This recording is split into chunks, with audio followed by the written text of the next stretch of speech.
Hello everyone, আসসালামু আলাইকুম। আজকে আমি যাচ্ছি আমাদের টাঙ্গাইলের একটি বিখ্যাত জায়গা, সেটা হচ্ছে করটিয়া হাট, যেখানে আমার খুব বেশি যাওয়া হয় না। আমি যেহেতু করটিয়া সাদাত কলেজে পড়তাম, তখন এখান দিয়ে যেতাম, কিন্তু এই হাটের উদ্দেশ্যে মেবি আমি দু একবার গিয়েছিলাম।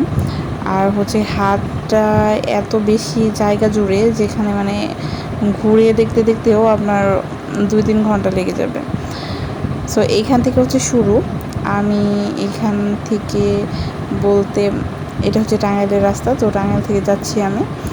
সো হঠাৎ করে মনে হলো যে যাই।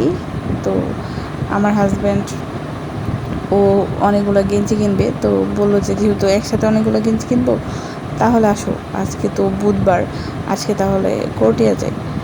তারপর বললাম যে আসো যাই। এখন মেবি 10টা। সো এইখানে করটিয়া হাটে আপনারা যারা কখনো যান নাই তারা তো জানবেন না। এইখানে আপনার বুধবার এবং বৃহস্পতিবার এই 2 দিন হাট থাকে।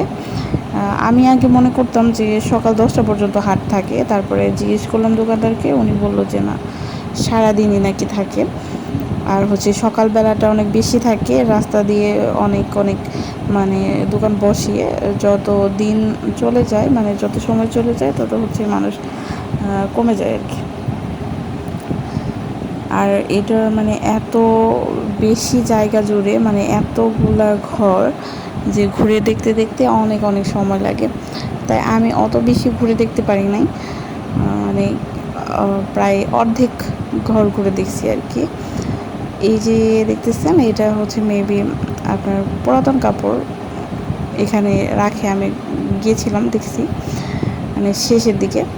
এখানে পুরাতন কাপড়। আর যে আপনি এখানে গেলে সব থেকে আপনার যেটা হয়, যে আপনি যদি বেশি কাপড় কিনেন তাহলে সেটা পাইকারি দামে কিনতে পারবেন।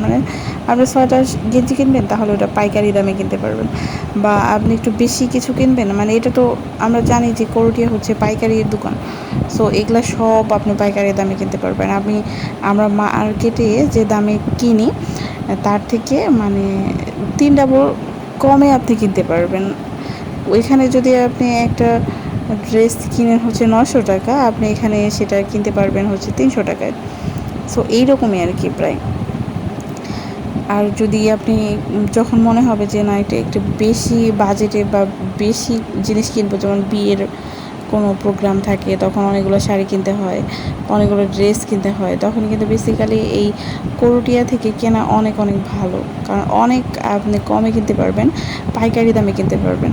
আর এখান থেকেই সর্বত্র কিন্তু ব্যবসা করে। টাঙ্গাইলের ম্যাক্সিমাম দোকানরাই এই করটিয়া থেকে আপনার কিনে, তারপরে পাইকারি দামে কিনে দেন এগুলো দিয়ে বিজনেস করে। কয়জনে আর ঢাকা যায়, বেশিরভাগই কিন্তু টাঙ্গাইলের এখান থেকেই কেনাকাটা করে।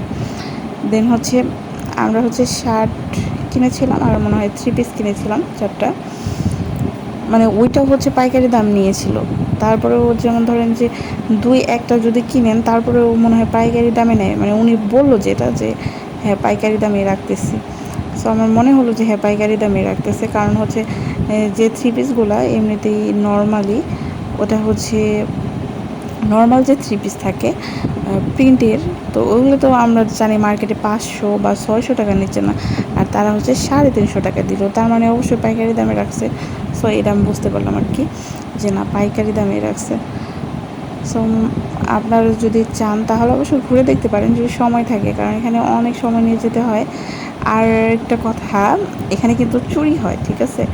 যখন এই যে সকালবেলায় হাট থাকে, তখন প্রচুর পরিমাণ মানুষ থাকে। এখন তো 10টার পর, এখন মানুষ অনেক কমে গেছে।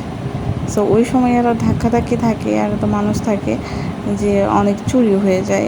আমি এক সময় ওখানে গিয়েছিলাম, তখন দেখছিলাম যে আমার সাথে একটা মহিলা ছিল, উনি হঠাৎ করে বলতেছে যে আমার চুরি হয়ে গেছে, চুরি হয়ে গেছে, টাকা চুরি হয়ে গেছে আমার চোখের সামনে থেকে। ওই সময়টা আমি ভয় পাইছি যে আমার আবার টাকা চুরি হলো নাকি। তখন আবার চেক করলাম, এই হাটের মধ্যে তো চুরি হবে, এটাই স্বাভাবিক। এর জন্য অনেক বেশি সতর্ক থাকতে হয়। টাকা নিয়ে গেলে, বেশি করে বাজেট থাকলে বা বেশি টাকা নিয়ে গেলে অবশ্যই আপনারা সতর্ক থাকবেন।